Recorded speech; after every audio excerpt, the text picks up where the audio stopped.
slowing down? Yeah, we're in for a show, kid.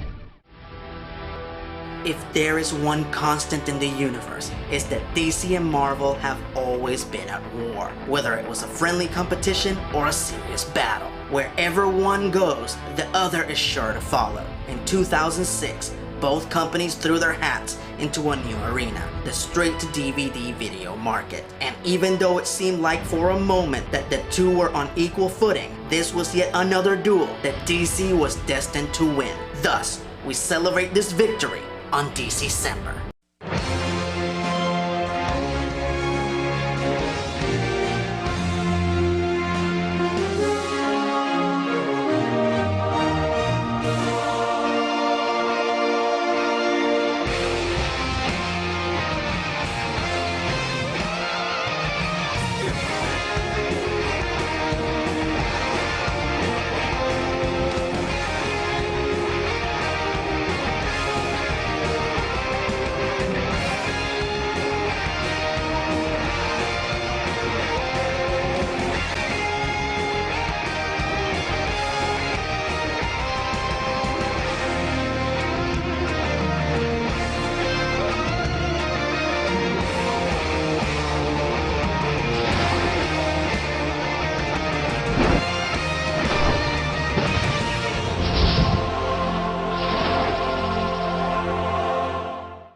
Fanboys and fangirls, I'm Erod and I'm the Blockbuster Buster. Before we jump into this, let's get a couple of things straight. Today, I will be reviewing all the standalone, straight-to-DVD DC animated movies. These do not include all the tie-in films to their TV shows. As far as I'm concerned, these are just extensions of the shows, and it would only make sense to talk about them if I were to review those shows, like I did with Trouble in Tokyo during my Teen Titans review. Today I will be doing a series of rapid-fire reviews of all the straight-to-DVD films produced by DC Animated, from Superman Doomsday to Flashpoint Paradox. The only two that I will be skipping are the two Green Lantern movies, cause I already discussed them during my Green Lantern the Animated Series review. And lastly, please keep in mind that each of these films are just over an hour long, an hour and 15 minutes at the most, meaning that if I talk about them too much, I would be giving too much away. So when I said that these were going to be some rapid fire reviews, I mean rapid fire. Alright, that's enough setup. Let's start at the beginning. Superman Doomsday.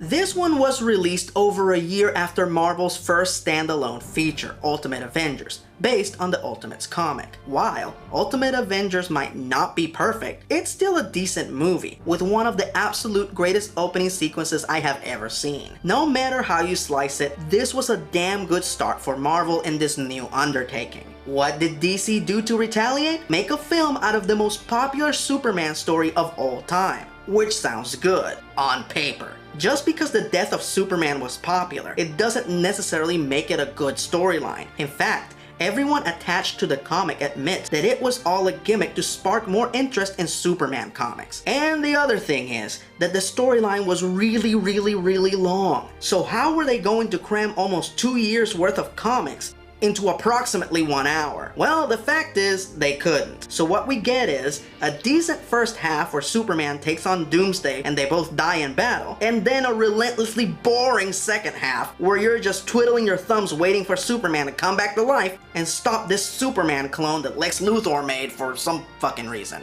The escalation is just awful. If Superman stopped Doomsday, why would he have a problem defeating a clone of himself? He's fought evil doubles before. This is not a challenge. Oh, and yes, this is the movie where I got the mechanical spider lame clip that I always use. If you want to know the meaning behind this reference, check out An Evening with Kevin Smith. I promise you'll laugh your ass off. Okay, I can't move on from this movie without discussing the most quote-unquote controversial scene. After Superman dies and Lex Luthor reveals that he cloned Superman, Lex walks into a secret room, takes his shirt off, and beats up the Superman clone for fun until he ends up straddling him. Who's your daddy? The alleged homosexual undertones in this scene disturbed a lot of people, to the point that there are many who hate this film just because of this scene. What do I think? Well, while I personally didn't find this scene disturbing, I still think that it's a bad scene. Lex Luthor is a cool, collected super genius. He would never lower himself to entertain fantasies about beating up Superman. That's just dumb, not to mention lame. While this scene didn't make me hate the movie, it definitely killed all credibility of its portrayal of this great villain. I give this one a 5. Like I said, it's half good. Get out of here. Now. Superman, don't. It's why I'm here. Batman Gotham Knight. So at this point, Marvel's next 2 animated releases were god-awful, and a lot of us were seriously hoping DC would swoop in and save the day. Unfortunately, this was at the time The Dark Knight was going to be released, so the powers that be decided that DC Animated had to promote the film in some way. So what we got was the Animatrix Batman style. I kid you not, this is just a series of unrelated bizarre anime shorts all starring Batman. The highlight of this is that Kevin Conroy came back to voice Batman after Justice League went off the air in 2006. Outside of that, there's not much to praise here outside of the occasional pretty animation. So if you love Batman and you like to just look at anime, and you don't give a crap about story or plot or any kind of a binding theme in an anthology film, then this is the film for you. I give it a 3 and I hope to never see it again. Justice League New Frontier. This one premiered about 2 years after Justice League went off the air, and just in case you didn't know, Justice League is and forever will be my all-time favorite animated show. Suffice it to say, I was missing it badly at this point, and would have given anything to see more of the show. So when this film was released, I jumped the gun and I bought it before I got a chance to see it first. This was a decision that I regret to this day. Now, before I say anything, I want to clarify that it is not my intent to insult Darwin Cook's comic, which is a beautiful love letter to the Silver Age of comics, with one fatal flaw. This is yet another story that cannot be crammed into a 1-hour movie, so the film is a clusterfuck. The story jumps from one character to the other with little to no narrative flow. It's nearly impossible to understand what the thread is, or why it needs to involve the villains of the DC Universe. And if you don't know that this movie is about the DC Universe's transition from the Golden Age to the Silver Age of comics, then you are shit out of luck, because 75% of this movie is dedicated to just that. One of my personal gripes is that they featured Aquaman prominently in all the promotional material. So like a dope, I assumed that he was gonna be a major player in this film. After all, one of the key moments of the Silver Age is the formation of the Justice League, which featured Aquaman. And guess what? Not only does he show up at the very end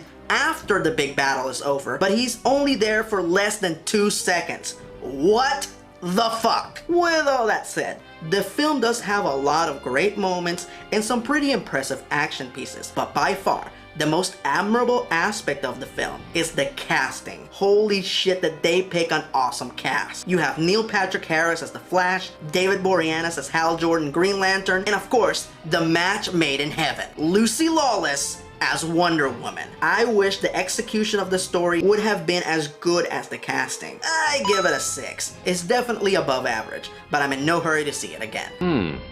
New look? A sidekick? Do you mind if I ask you? As a matter of fact, I do. Let's just say I set out to scare criminals, not children. Fair enough. Wonder Woman. After my experience with New Frontier, I made a vow to watch these films before buying them. Of course, their next release was one that I wish I would have bought right away. I've said it before and I'll say it a million times. This film is fucking awesome. It's a big, badass, epic introduction to one of the greatest DC heroes of all time. To this day, Kerry Russell remains my favorite actor to play Wonder Woman, and Lauren Montgomery my favorite DCU animated director. As far as I'm concerned, she is Wonder Woman. Not only do I feel that this is the first good DCU animated movie, but it still remains my favorite to this day. 10 points on the Badassitude meter. Gather your Amazon sisters and give it a watch. And yes, they did screw up Etta Candy, but it was a small price to pay. You should have saved the world instead of me. Maybe I figured the world's not worth saving if you're not in it.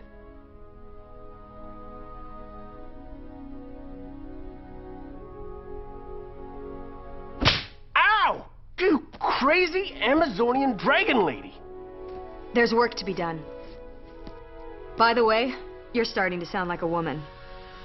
Okay, so they did films with Superman, Batman, the Justice League, Wonder Woman, and Green Lantern. Who was next? Flash? Green Arrow? The Teen Titans? Superman, Batman, public enemies. Really? More Superman and Batman?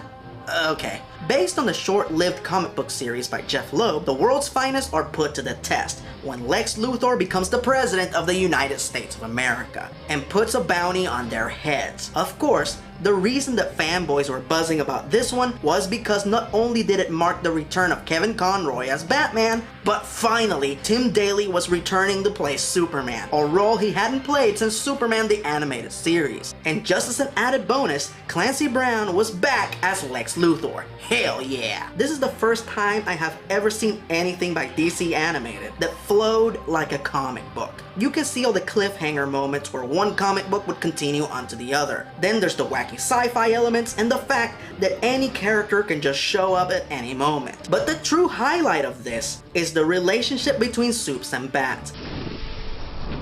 You know, you didn't need to use the wire.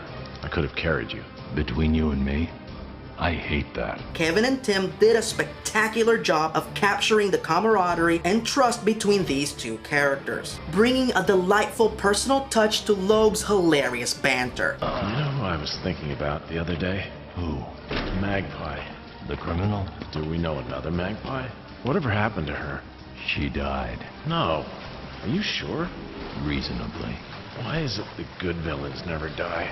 Clark, what the hell are good villains? Oh, and this film marked the first animated appearance of Black Lightning, played by none other than LeVar Burton. And lastly, I should mention that the character designs in this film are based on the artwork of my all-time favorite comic book artist, Ed McGuinness. Ed could draw 9 panels of Batman brushing his teeth, and they would be the most dynamic, action-packed panels you will ever see. I love me some Guinness. 10 points on the Bassitude meter. Team up with your favorite super friend and give it a watch. Now let's go ahead and look at the sequel. Superman, Batman, Apocalypse. In 2008, the comic book industry lost one of its titans, Michael Turner, one of the absolute greatest cover artists to ever live. This film doesn't just serve as a follow-up to a great film, but a tribute to Mr. Turner's terrific talents, as the character designs in this film are based on his amazing artwork.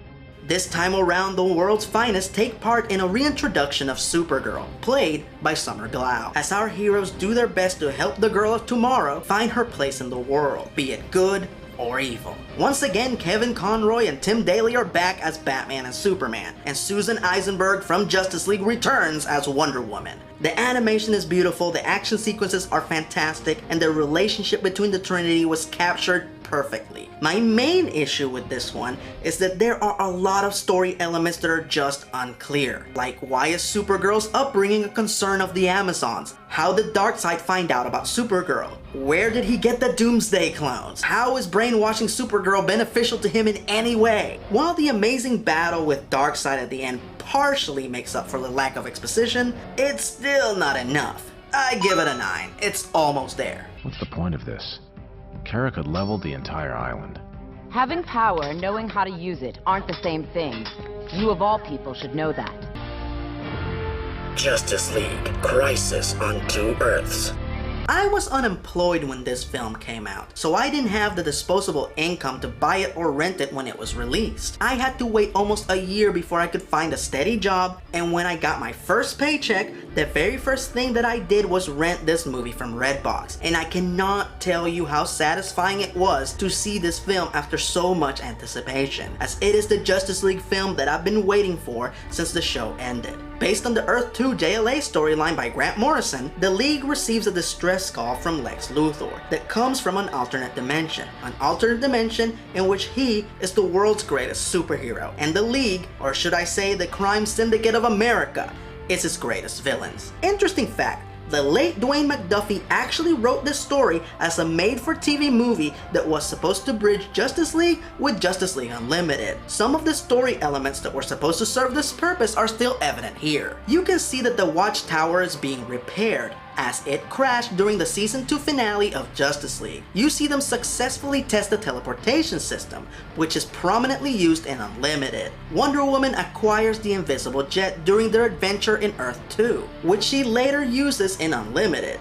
What do you need a plane for anyway? You can fly. You drive a car. That is so not the point. And last but not least, Batman's big reveal that he has several Justice League members on call, which alludes to the expansion of the League in Unlimited. Anyway, great animation, great performances, and a great story. Need I say more? 10 points on the Badassitude meter! Stay away from interdimensional portals and give it a watch. Now let's go ahead and talk about their next big Justice League movie. Justice League Doom.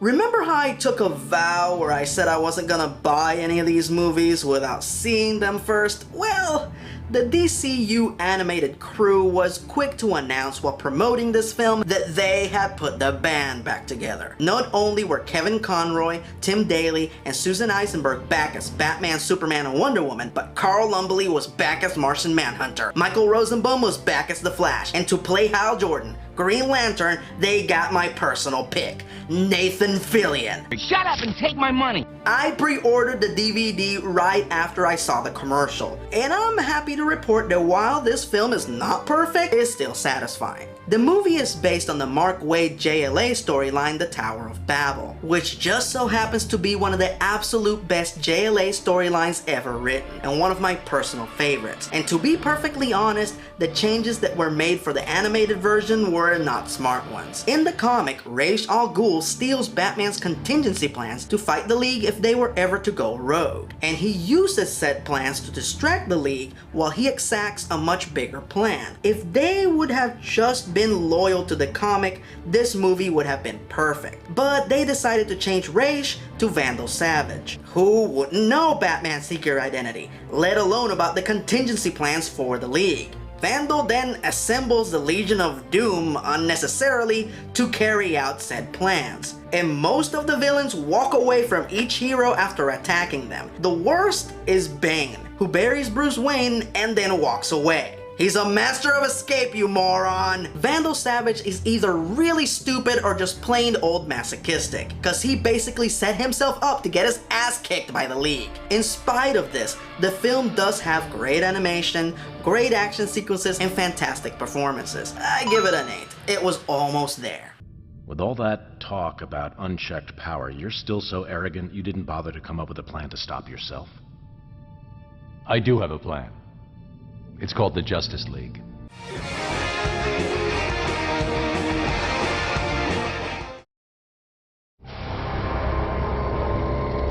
DC Showcase Superman Shazam, The Return of Black Adam. Say that 10 times fast.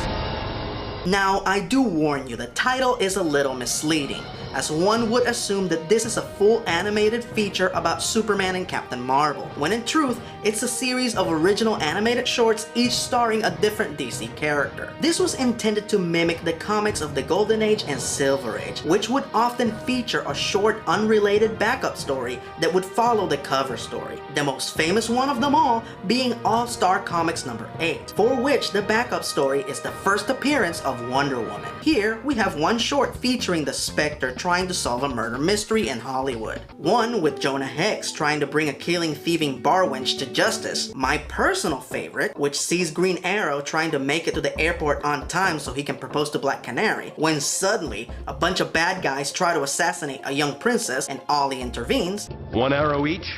I accept your challenge on 3. 1, 2, 3.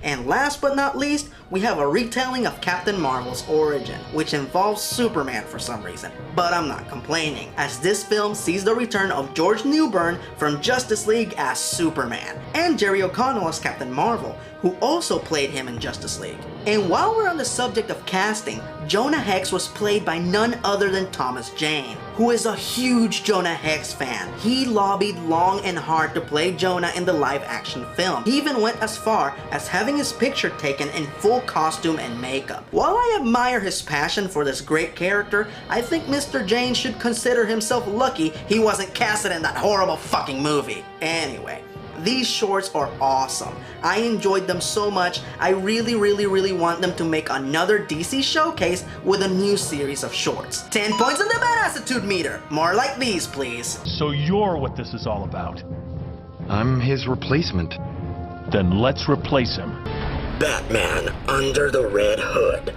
Jesus Henry Christ, do people love this one. In fact, this is one of my most requested honest reviews of all time, and the only reason I didn't reply earlier is cause, like I said, this movie is short. If I make a full video about it, I'll give away most of the movie. The arc of the Red Hood is one of the longest running storylines in the Batman mythos. It went through the death in the family, through Hush, and many others. Never in a million years did I think that they would successfully retell this story in just over an hour. And somehow, someway, they did. Basically, a mysterious murderous new vigilante called the Red Hood starts operating in Gotham, and his true identity may have a connection to Batman, the Joker, or both. I get questions about this movie daily. Erod, do you agree that this movie's better than all the Batman films combined? Yes. Do you think that this is better than Mask of the Phantasm? No. Do you agree that Bruce Greenwood is one of the best actors to play Batman? Yes. In fact, he's one of my favorites. What's your favorite thing about this movie?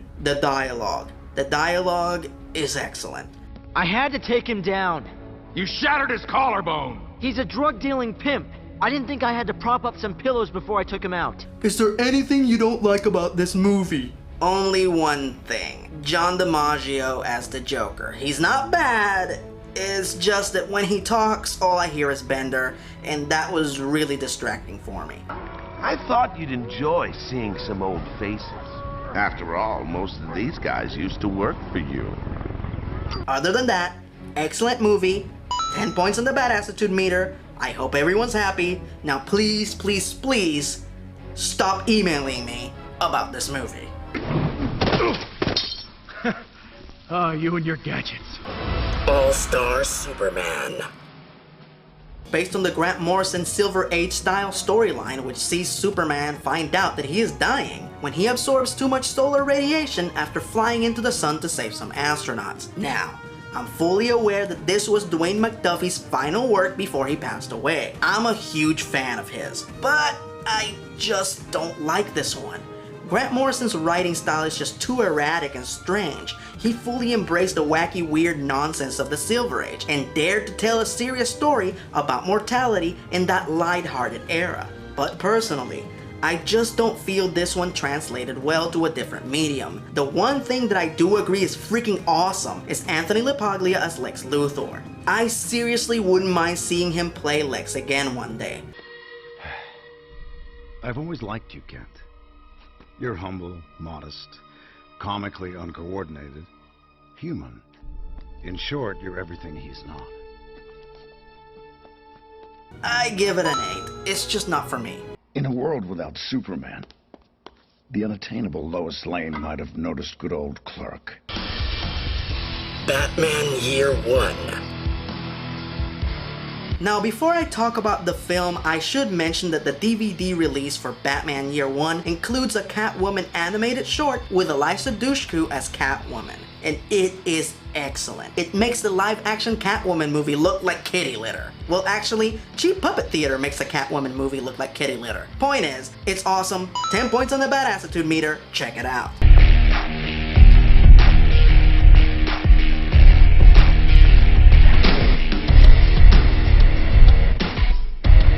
Back to Year One. Based on the Frank Miller graphic novel, which he wrote before he went cuckoo for Cocoa Puffs. Boobies. This was apparently Bruce Timm's dream project since they started producing the straight-to-DVD movies. In fact, this was the first movie he wanted to make. Unfortunately, Batman Begins had just come out, a movie that borrows a lot of elements from Batman Year One, so the studio said no. Bruce had to wait over 4 years before he could produce this one. And quite frankly, the waiting paid off, cause this film is fucking awesome. I've actually heard people complain that this film focuses way too much on Commissioner Gordon. I'm just gonna say that every time that I hear this, I laugh a little. For those of you who are confused, Batman Year One is about Batman. And what exactly is Batman? It's not the suit or the gadgets or even the guy in the suit. Batman is the legend, the myth created by those who fear him and interact with him. Both the graphic novel and the movie show us the creation of the legend and how it affects the city and people's different perspectives on it. And no one has a more intelligent perspective on Batman than Commissioner Gordon, who is brilliantly played by Bryan Cranston. Henceforth, we spend more time with him than any other character. 10 points in the badassitude meter. No bullshit, just watch it. You can never escape me. Nothing harms me, but I know pain. I know pain. Sometimes I share it with someone like you. Superman versus the Elite. Superman's efficiency as a hero is put into question when the Elite roll into town, a young hip super team who proclaim themselves judge, jury, and executioners. Can Superman maintain his moral stance, or will he have to stoop to the level of the Elite to put a stop to them? I'll go ahead and say it. This is my favorite Superman thing ever made. I love this more than Superman the animated series and all the Superman comics that I own combined, as this film exemplifies Superman's greatest power, which is not his strength or his speed. Is his strength of will. Superman is the greatest superhero not because he was the first or most powerful. He's the greatest because he stands as a shining example of how a superhero should behave. He is the greatest because he has the powers of a god and still maintains the utmost decorum. He is the greatest because he does what's right no matter what. And no movie or cartoon showcases this better than this one. 10 points on the badassitude meter. Get your hands on a copy faster than a speeding bullet and give it a watch. You had the power to end Atomic Skull's criminal career right there, permanently. Why didn't you? I'm not anyone's judge and jury, Professor Baxter. Definitely not an executioner. My powers don't put me above the law. The Dark Knight Returns, Part 1 and 2. Now, since DC Animated started releasing these films, it became fairly obvious that they were intended for an older audience. No film made that fact more clear than these two.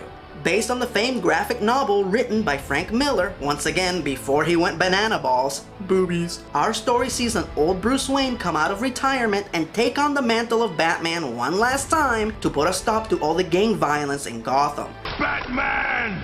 Show yourself! Face me, fool, and I will kill you! I will show you who rules Gotham City! Okay, son. Show me. While I still recommend that all of you take your time to check out the comic, these films honor the source material magnificently. Peter Weller is one badass, old, pissed off Batman who's sick of hiding in the shadows throwing batarangs. He's ready to get dirty, break some bones, and take back his city. You just crippled that man! He's young. He'll walk again. But you'll stay scared, won't you, punk? My favorite character is the Joker, played by Michael Emerson. He is a sick sack of shit. I need your help. It's very important.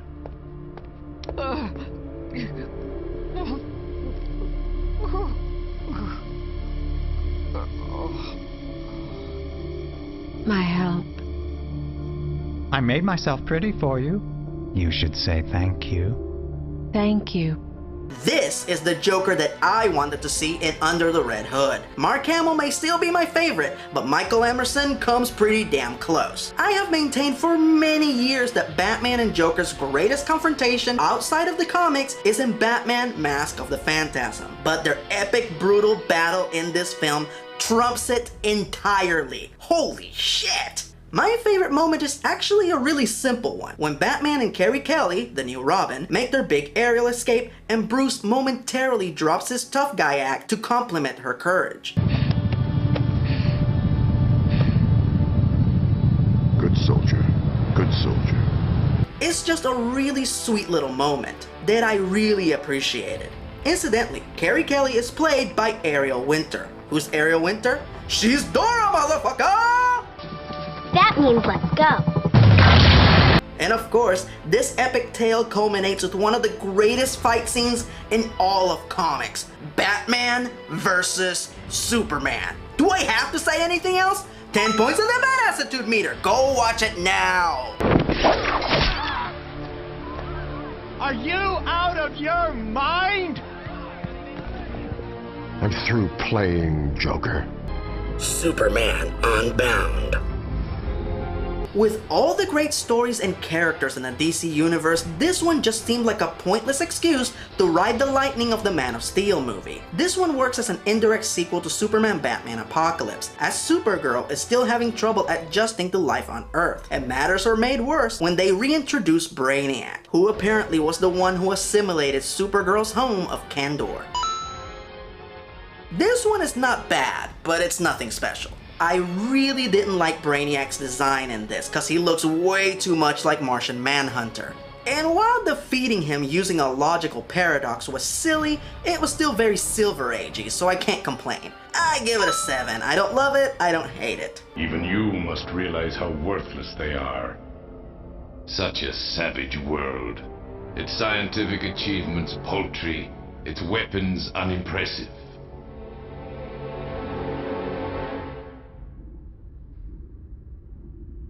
And now, the last available DC animated film for the time being. Flashpoint Paradox.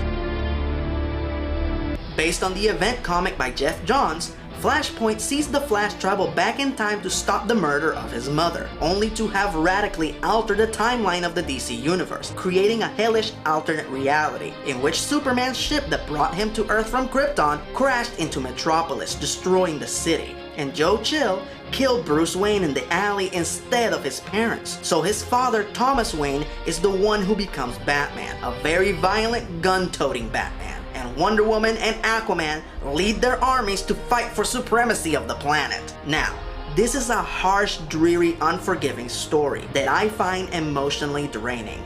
This is not the effect that I'm used to getting from a DC story, but I give credit where credit is due. This is pretty damn good, as this new harsh, violent landscape makes you long for the traditional DC universe. Badly. Also, there's a rumor going around that this might be Kevin Conroy's last performance as Batman in animation. If this is true, at least he went out with a memorable story. Thank you. 10 points on the badassitude meter, give it a watch. But make sure to brace yourself, cause this one doesn't hold back. Now, the Flashpoint comic book was actually the event which gave way to the New 52. From the looks of it, the DC animated crew is preparing to embrace this new era of comics. As a bit of interesting foreshadowing, Superman in this film is played by Sam Daly, Tim Daly's son. If that's not a blatant passing of the torch, I don't know what is. Personally, I'm not crazy about them doing animated features based on the New 52, and I do hope that the DC animated team continues producing films based on the classic continuity, which should not be discarded and ignored. But I will keep an open mind and give their next feature, Justice League War, based on the New 52, a chance. With all that said, here are 10 animated movies that I would love to see them make. I did my best to only use characters who haven't starred in any other features or shorts, which wasn't hard since 80% of their movies star Superman, Batman, or the Justice League. Number 10, The Flash. Yes, I know, Flash is the main character in Flashpoint Paradox. What I want is a movie solely focusing on him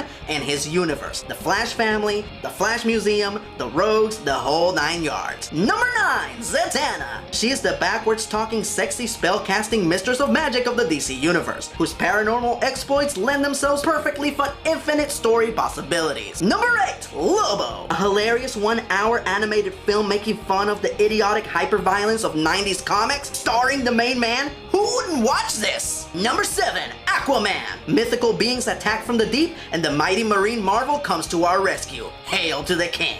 Number 6, Booster and Beetle. I don't give a crap about these characters individually, but put them together and they are gold, as hilarious sci-fi wackiness follows them wherever they go. Number 5, Harley and Ivy. Thelma and Louise and their supervillains. Get Paul Dini to write it and I am there. Number 4, the Birds of Prey. The super team that is as effective as they are easy on the eyes. Make sure to bring Gail Simone on board and the birds are sure to hit their mark. Number 3, the Creature Commandos. The Universal movie monsters as a superhero team. That's almost everything that I like in one sentence. Batman the Brave and the Bold gave us a little taste of the Commandos, and now I'm hungry for more. Number 2, Teen Titans, the Judas Contract. We've seen the PG version, now it's time to unleash the adult version with all the grit, violence, and edge of the original comic. And last but not least, number 1, Black Lightning. Jefferson Pierce is a badass superhero, a high school principal, and a single dad with 2 superpowered daughters. Why isn't this a movie or a show right now? Make it happen, DC!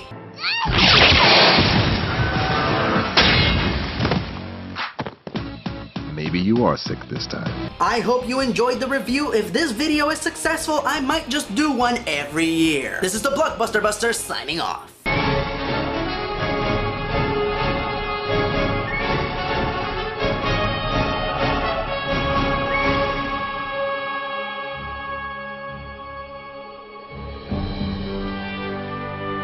Join the Legion, suckers!